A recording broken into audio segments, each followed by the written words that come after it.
হ্যাঁ, ছোটবেলায় আমাদের দাদু আমাদেরকে বলেছে যে ওই মাঠের পাড়ে একটা আম গাছ আছে, ওখানে ভূত আছে।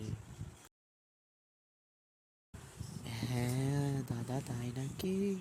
আমরা তো ওখানে রোজ সন্ধ্যার সময় খেলা করতে যেতাম। তুই কি করে জানলি? হ্যাঁ, আমাদের এখানে একটা আম বাগান আছে। আম বাগানে ভূত আছে। সন্ধ্যার সময় আমাদের এখান থেকে আলো দেখা যায়।